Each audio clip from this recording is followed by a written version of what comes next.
आम्ही मराठवाड्याचे लोक नेते काय म्हणतो की आमच्या लोकांमध्ये काय भरवलंय की पश्चिम महाराष्ट्राच्या लोकांनी आपला पाणी पळवलं, आपला विकास पळवला, हे आम्हाला सांगतात.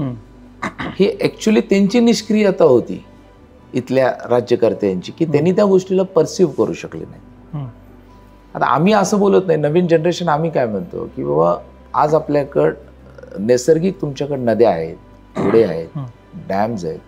हे पाणी जर आपण मुख्य स्रोतला जे आज जर पाहिलं तुम्ही कोल्हापूरला जो पूर येतो आणि आपल्याला सांगताना काय म्हणतात की हे जर पाणी इथं सोडलं, मी म्हणलो की तुम्ही डिफाईन करा की कोणतं पाणी सोडायचं.